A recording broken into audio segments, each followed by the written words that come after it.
He was standing in the rain, not pacing, not hiding, just standing there, still as a man who has spent his whole life making decisions and has arrived at the one he cannot make cleanly. The kind of rain Seoul does in October, not dramatic, not violent, just persistent and cold and completely indifferent to whatever a man is going through. It soaked through his jacket. He did not move. The door in front of him was ordinary. Nothing about it said danger. Nothing about it said empire or power or consequence. It was just a door, her door. He had told himself he was coming to retrieve something, a document, a piece of information he needed. He had repeated that story to himself the entire drive over, and somewhere on the highway, the story had stopped working. He was left with only the truth, which was that he had no reason to be here that he was willing to say out loud. He had ordered her to leave his city. She had left. He was the one who could not stay away. Kai stood at that door for a long time. And somewhere inside whatever was left of the man behind the empire, something that had been locked for 15 years was pressing against the wall of him, pressing like it intended to get out whether he was ready or not. He raised his hand. He knocked, and before the door even opened, before he heard her footsteps on the other side, he already knew that nothing after this moment was going to be something he could control. 3 weeks earlier, Mara did not arrive in Seoul looking for trouble. She arrived with 2 carry-on bags, a laptop that held more encrypted files than most government agencies would be comfortable knowing about, and the particular kind of focus that belongs to people who have already decided exactly what they came to do. She had been a forensic accountant for 9 years. She had worked in Johannesburg, in London, in Dubai. She had sat across tables from men who believed that numbers were loyal to whoever controlled the most of them, and she had quietly, methodically, shown every single one of them that numbers are not loyal to anyone. Numbers tell the truth. They always have. Most people simply do not know how to listen. Seoul was a contract. That was what she told herself. A 4-week assignment to audit the financial records of a real estate development company called Yeon Capital. Clean work, good pay, and underneath that stated reason, the one she did not say aloud, she had been tracking a pattern for 6 months, a specific signature in falsified records that had appeared in 2 previous cities where her firm had worked. She believed the pattern would surface here too, and she intended to find it. She checked into a modest apartment in Mapo-gu, not a hotel. Hotels meant eyes in corridors and front desks that reported to people. The apartment had a window that looked out over a quiet street lined with late-season trees, and in the mornings the light came through it at an angle that reminded her of home in a way she had not expected. She set up her workspace the first evening, documents printed and cross-referenced, 3 monitors running simultaneously, a cup of tea going cold at the edge of the desk because she had forgotten it was there. This was Mara in full operational capacity. It was not a performance. It was the only version of herself she trusted completely. By the 3rd day, she had already found something wrong. It was not dramatic. It never is at the beginning. It was a small thing, a series of property transfer records that referenced a holding company registered in the Cayman Islands. Standard enough on its surface. Except the holding company's registration date was 4 months after the first transfer that referenced it, which was impossible, which meant someone had created the paper trail retroactively, which meant someone had done this before and knew exactly how. She did not tell anyone. Not yet. She printed the record, placed it in a separate folder, and labeled it with a single word. The word she wrote on that folder was beginning. She had no idea how right she was. Seoul in October is a particular kind of beautiful that it does not advertise. The heat of summer has burned itself out and left something cleaner behind. The streets in Mapo-gu at 7 in the morning smell like coffee and cold air and the particular exhaust of a city that never actually stops. Mara had walked those streets every morning since arriving, partly for the rhythm and partly because she had learned that walking helps her think, and she had a great deal to think about. Drop a comment right now and tell me where in the world you are watching this from. Because this story is for every person, wherever you are, who has ever walked into a room they were not supposed to be in and refused to walk back out. She was 3 blocks from her apartment on the morning of day 5 when she first felt it, not saw, felt. The particular awareness that comes to people who have spent years in environments where not everyone in the room shares the same definition of the word safe. Someone was watching her. She did not turn around. She turned into a bakery, ordered something she did not want, stood at the window, and watched the reflection of the street behind her in the glass. A black vehicle, parked, engine running. 2 men in the front seat not making any effort to look like they were doing anything except exactly what they were doing. Mara paid for her pastry, left through the back of the bakery, and walked a route she had never walked before back to her apartment. She sat down at her desk. She looked at the folder labeled Beginning. Then she opened it and kept working. The report landed on Kai's desk on a Wednesday. It was not a long report. Kai preferred brevity. 2 pages. A name, a photograph, a summary of what the woman had been hired to do, and a preliminary assessment of how far she had gotten. Sung had prepared it with his usual precision, no excess, no interpretation, just facts arranged in the order they needed to be understood. Kai read it once. Then he set it down and looked at the photograph for a long time. She was not what he had expected.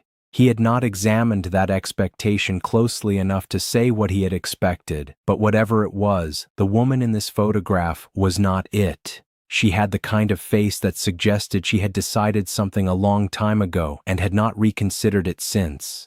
Eyes that processed everything in front of them and gave nothing back. She was sitting at a desk in the photograph, taken through her apartment window, and she looked completely at ease inside the hurricane of documents surrounding her. Sung stood near the window. He knew better than to speak before Kai did. How deep has she gotten? Kai's voice did not rise. It never did. Sung told him. Deep enough to find the Cayman transfers, not deep enough yet to trace them to their source. The word yet sat in the room between them like something with its own mass. She is careful, Sung replied. She does not make mistakes. Everyone makes mistakes. She has not made one yet.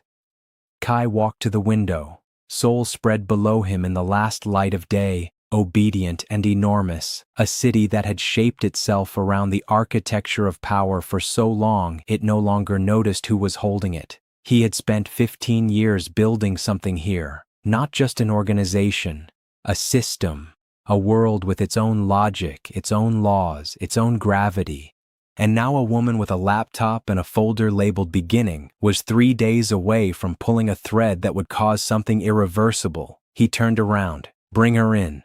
Not an aggressive instruction, not a threat, just 3 words in the tone of a man who manages problems the way other people manage appointments. Sung nodded and left, and Kai stood 1 moment longer looking at the photograph on his desk before he picked it up and slid it into his own file. He would handle this himself. They did not bring her in the way men like Kai usually bring people in. No rough hands, no black bag. 2 men in clean suits knocked on her apartment door on a Thursday morning, told her that Mr. Kai requested her presence for a conversation regarding her current assignment, and stood back with the particular polite menace of people who do not need to be impolite to make their meaning clear. Mara looked at them for a moment. Then she said, "Give me 10 minutes." She used 9 of them. She finished the analysis she was running, saved everything to 3 separate encrypted locations, and sent a single message to Nina that said only, "If you do not hear from me by 6 this evening, the folder in the cloud is not a recipe book." Then she changed into a blazer, picked up her phone, and walked out. Kai's office was on the 43rd floor. The kind of floor that exists to remind you how far above the ordinary world the person waiting for you has chosen to operate. The elevator opened directly into a reception area that was all dark glass and silence, and Mara walked through it the way she walked through every space she entered, like she had arrived on purpose. He was standing when she entered, not sitting behind the desk, standing near the window, facing the room, which told her immediately that he had thought about how this first moment would begin. She had thought about it too. For a moment, neither of them spoke. There was a specific quality to the silence. Not uncomfortable, more like two people taking accurate measurements of something that neither had a unit of measure for yet. Ms. Mara. His English was clean and precise, and he used it deliberately, which meant he had looked into her before this meeting. You have a last name, she replied. Not a question. Something moved across his face that was not quite amusement. It was closer to surprise. He was not accustomed to being answered that way. Sit down, he said. I would prefer to stand. The silence stretched again. Then Kai did the thing a man like him almost never does. He sat down first. I want to know what you think right now. Drop a comment. Team Mara, she should walk straight back out, or Team Kai. Something is already happening between these two that neither of them is ready to admit. Let me know. What followed was not a negotiation. Kai laid it out cleanly, the way he did everything. She had been contracted to audit the financial records of a company that did not, in practical terms, operate independently of his organization. She had already found things. He knew exactly what she had found, down to the specific folder she had labeled. The work needed to stop, not slow down, stop. Mara listened to all of this without interrupting. When he finished, she asked one question. Are you threatening me? Kai looked at her for a long time. I am informing you. There is a difference? The difference is that a threat implies uncertainty about the outcome. She held his gaze, held it long enough that it became its own kind of statement. I was hired by a legitimate firm to conduct a legitimate audit, she replied. Whatever your organization does with the companies in that portfolio is not a matter I have involvement in beyond the mathematical facts, which I document, because that is my job.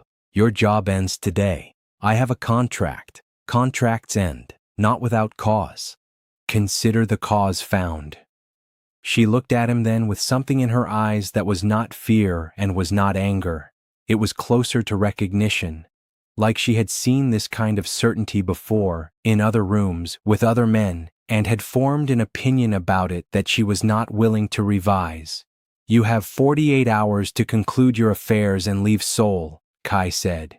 Your firm will be notified that the contract has been terminated. You will be compensated in full. Mara picked up her phone from the edge of his desk. You did not ask me to sign anything, she said. He frowned slightly. What? If you genuinely believed I was a threat, you would have had me sign a non-disclosure agreement before this conversation started. You did not, which means either you forgot, or you do not believe a piece of paper is what will handle this. She looked at him directly, which tells me more about how you actually plan to handle it than anything you just said. She walked toward the door. Ms. Mara. She paused but did not turn. 48 hours. She walked out, and Kai sat in the silence she left behind, looking at the space where she had been standing, with the specific, unsettling feeling that the conversation had not gone the way he had planned. Chairman Lee received the report about Mara that same evening. He read it more carefully than Kai had. He was older and had learned the particular patience required to understand not just what a problem is, but what it connects to. He read the part about the Cayman records, he read the part about the folder labeled beginning, and he understood with the immediate clarity of a man who has been managing secrets for 30 years exactly how much danger this woman represented. He called Sung, not Kai. His instruction was brief. The woman could not be allowed to carry what she knew outside of Seoul. Kai's 48-hour timeline was a courtesy. Chairman Lee's timeline was different. Sung listened, acknowledged, disconnected, and the audience right here right now knows something that Kai does not. Kai believes he handled it. He believes the woman will leave, take her inconvenient spreadsheets with her, and the matter will resolve quietly. He has no idea that the man who told him about loyalty for 15 years has already given an instruction that goes past inconvenience into something that cannot be taken back.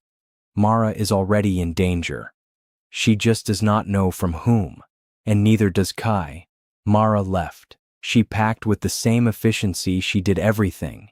She did not look at the apartment as though she were going to miss it. She did not linger at the window with the morning light.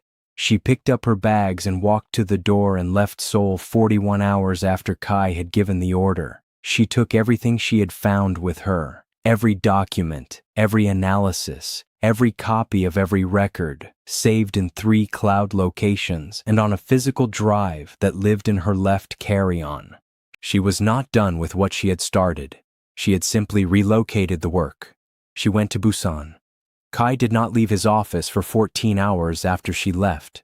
This was a fact that Sung noted and did not mention. Kai stood at the window where he had told her to go, and he worked, or he appeared to work, in the way of a man who has placed something on a shelf and keeps looking at where it used to be. He told himself that was appropriate. He had managed a threat.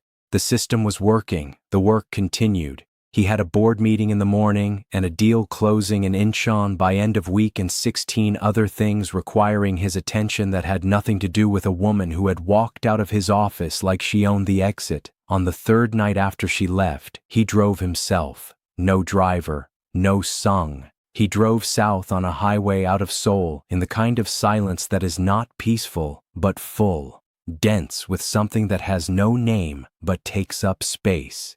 He told himself he was clearing his head. He drove for 2 hours. He ended up in Busan. He found her building. He sat in the car outside for 40 minutes. Then he drove back to Seoul. He did not tell himself the truth about why he had gone.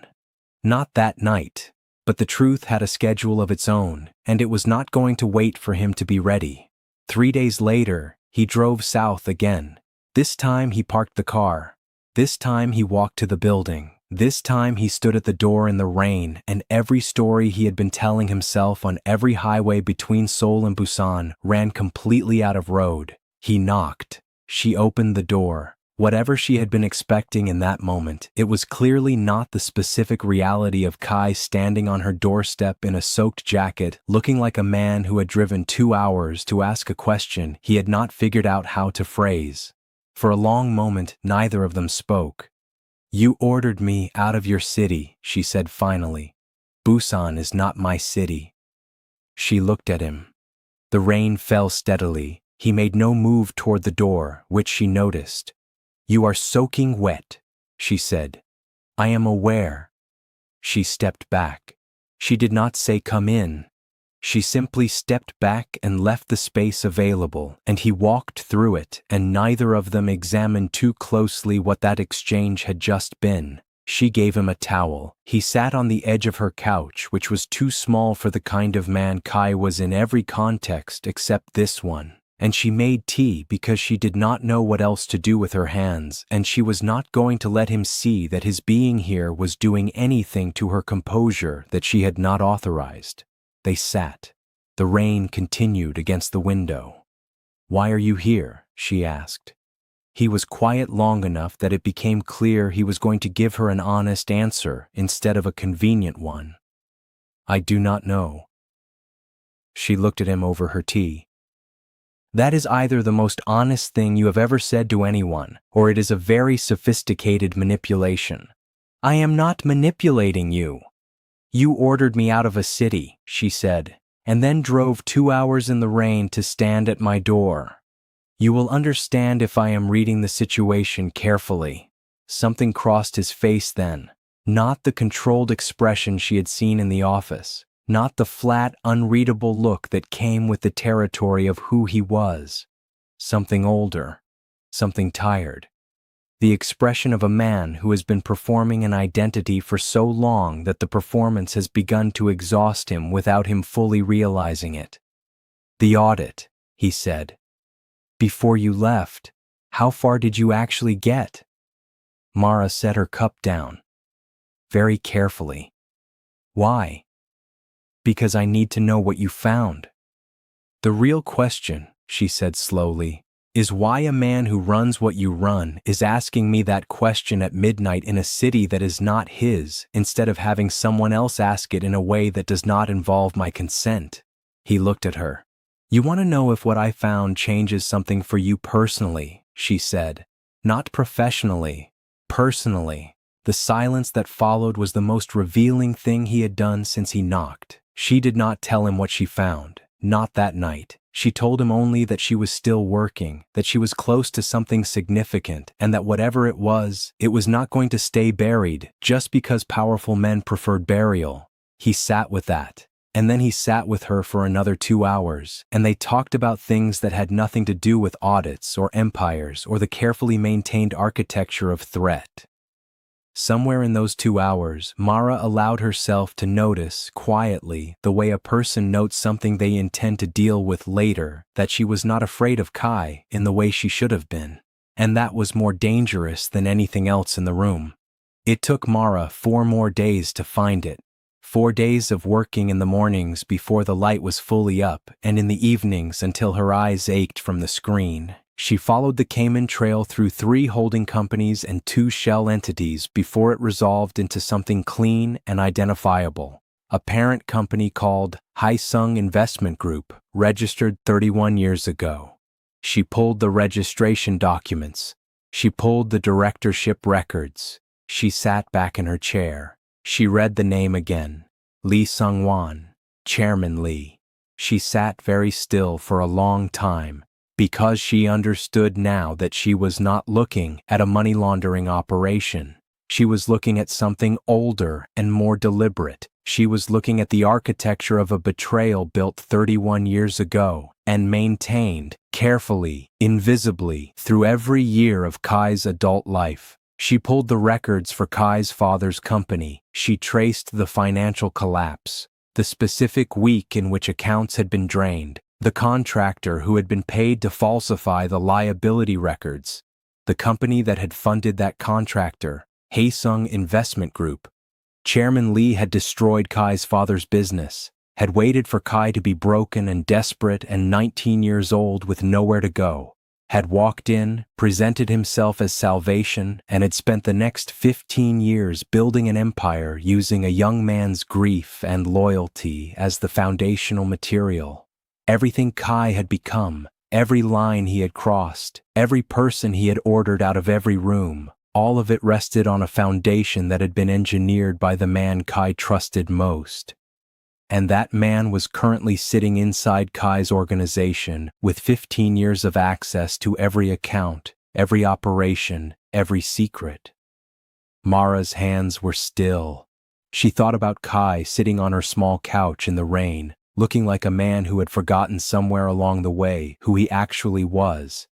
She thought about the question he had asked. Does what you found change something for me personally? She picked up her phone. Let me stop right here for 1 second. Because if this is not making your blood boil, I need you to check your pulse. Chairman Lee built a 19-year-old boy into a weapon using grief as the trigger, and then stood beside him for 15 years collecting the benefits. Drop a comment right now. What would you do if you found out the person you trusted most was the one who broke you first?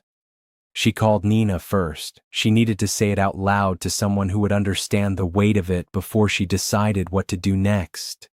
Nina listened in the particular way she had, without interrupting, without rushing to a conclusion. When Mara finished, Nina was quiet for a moment. You are going to tell him, Nina said. Not a question. I do not know. You drove your brain through 4 cloud servers and 30 years of financial records at midnight for 4 consecutive days. You are going to tell him. Mara did not answer. Mara, Nina's voice went gentle. What is happening with you and this man? Nothing. That is the least convincing nothing I have ever heard in my life. Mara ended the call. She sat with the weight of what she now knew for a long time.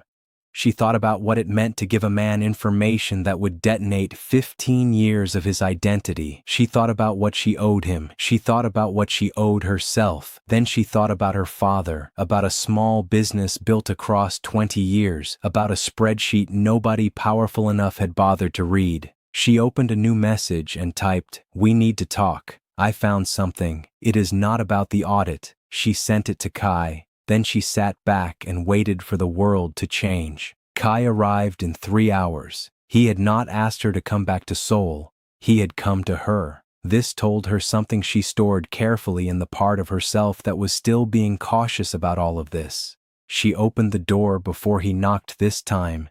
He looked at her face and knew immediately that what she had found was not small. "Sit down," she said. He did. No argument, no rearranging of the power dynamic. He simply sat, and she set her laptop in front of him, and she walked him through everything. The Cayman Trail, Haesung Investment Group, the registration date, the directorship, his father's records, the specific week, the contractor, the money. She did not editorialize. She let the numbers do what numbers always do. Tell the truth, Kai did not speak for a very long time. Mara sat across from him and gave him the silence. She did not try to fill it or soften it or move past it. Some things need their full space. Grief is one of them, rage is another, and what was moving across Kai's face was both of those things at once, underneath something even more devastating: recognition. The feeling of watching something that should not make sense begin to make complete and terrible sense. "The business was in September," he said finally. His voice was very quiet. "I was 19. I had nothing. I was sleeping in the back room of a restaurant I had worked in for 2 years, and Lee found me. He told me he had heard about my father, that he wanted to help a young man who deserved better." He stopped. "He found me because he already knew about my father," Kai said. "Because he was the reason there was anything to find." Mara watched him. There was nothing she could say to that. Some truths land so hard, the only respectful response is to stay in the room while they do. 15 years, Kai said. The words came out with the weight of someone who has just understood the precise dimensions of a cage they have been living in. "Everything I built, every decision I made, every person I—" He stopped again. "He was using me. He has been using me since the beginning." He stood up, walked to the window. The ocean was there, indifferent and enormous. Mara stood too. She crossed the room and stood beside him at the window, close enough that their arms almost touched, and she did not say that it was going to be all right, because she respected him too much to say something neither of them could confirm. Instead she said, "You did not know." "I should have." "No, he was very careful that you would not." His hand moved, just slightly, and her hand was there, and for one moment, just one, they stood like that. His hand over hers at the edge of the windowsill. The ocean outside not caring about empires or betrayals or the extraordinary difficulty of being a human being in possession of a feeling with no safe place to put it. Then Kai pulled his hand back, straightened his jacket. "I have to go back to Seoul," he said. "I know." He looked at her, and the thing in his face in that moment was not calculation or strategy or the careful management of threat. It was something much simpler and much more dangerous. "Do not disappear," he said. She held his gaze. "Do not give me a reason to." Kai confronted Chairman Lee the following evening. He did not show him the documents. He did not need to. He had spent 15 years learning to read rooms, and he watched Chairman Lee's face when he said the name Haesung Investment Group. In the fraction of a second before the older man's expression reassembled itself into something controlled, Kai saw everything he needed to see. Chairman Lee was good, genuinely, extraordinarily good. He let a silence stretch and then set his glass down and said, "I was wondering when this day would come." What followed was a conversation that lasted 2 hours. Chairman Lee did not deny. He reframed. He used words like necessary and protective and the version of the world in which this was the only path available. He was old and silver-haired and quietly devastated in the performance of it. And for approximately 7 minutes, even Kai, who knew better, felt the undertow of it. But Mara's numbers were cleaner than Chairman Lee's words. In the end, Chairman Lee agreed to step back from the organization, to withdraw, to sign over his formal interests. He appeared diminished. He appeared finished. He appeared like a very old man who had run out of road. Kai drove to Busan that night. Right before everything changes, I need your prediction in the comments. Does Kai get to keep what he found in Mara? Or does Chairman Lee take that from him too? Tell me what you think is about to happen, because what comes next, I promise you did not see coming. Mara opened the door, and whatever he said she did not fully hear because his face was different. The weight of 15 years of misdirected loyalty had lifted enough to reveal the outline of who he was underneath all of it, which was different from who he had been trained to become. She noticed it immediately. They sat together for 4 hours. They ate food that went cold because neither of them wanted to interrupt the conversation to reheat it, and in those 4 hours, something happened between them that could not be categorized as anything other than what it was. Two people who had no business finding each other in these circumstances, discovering that they had found each other anyway. The phone rang at 11:47. It was Sung. His voice had the quality of someone delivering news they wished they were not carrying. Nina had not come home. Everything that had been warm in the room went cold in the space of a single breath. Mara's hand, which had been relaxed on the table, became a fist. Kai watched it happen and understood without being told what the call meant. Men who have spent their lives inside the architecture of threat recognize immediately when it has been deployed against them. Chairman Lee had not finished. The concession had been a tactic. The sorrow had been a performance. The agreement to step back had been a clock running while the old man activated the one lever he had identified as most likely to move Kai off the position he had taken. Not a threat against Kai. A threat through him. Where is she? Kai's voice was flat and absolute. Sung had an address in Seoul, a building owned by one of Chairman Lee's older shelf companies, the same ones that had appeared in the records Mara was never supposed to find. The operation had been clean and quick. 2 men. Nina had been followed from her apartment, identified as Mara's closest contact, and collected within a 6-hour window that began the moment Chairman Lee left his meeting with Kai. He had planned it during the meeting. While nodding and performing defeat, he had already authorized the extraction. Mara was absolutely still. She is in that building because of me, she said. Not a question, not a negotiation, a person taking accurate inventory of a situation. This is what he does, Kai replied. He finds the thing that matters most, and he puts pressure on it. So what happens now? And here was the crisis. Not a metaphorical one. A real one with real dimensions. If Kai moved openly against Chairman Lee, the organization fractured and everything he had built for 15 years became contested ground overnight. If he did not move, Nina remained in danger, and the implicit message was clear. Mara was next, and if he surrendered Mara, handed her back to the organization as the price of peace, he would be destroying the one thing in 15 years that had felt true. Every option cost something irreplaceable. Sung was waiting on the phone. The organization was waiting. Mara was standing 3 feet away, not asking him to choose her, not flinching from what she knew the options were, just standing there. Being exactly who she had been from the moment she stepped out of that elevator on the 43rd floor. Kai understood, looking at her, that the choice had already been made. He just had not said it out loud yet. Kai made the call, not to Sung. Sung was a soldier who followed orders and always would be. Kai called 3 men inside the organization who had personal cause to want Chairman Lee removed. Men who had watched the old man operate for years with a distaste they had never been able to act on. Men who had been waiting, without knowing they were waiting, for someone to make the first move. He told them what he had. He sent them Mara's documentation. He gave them the address.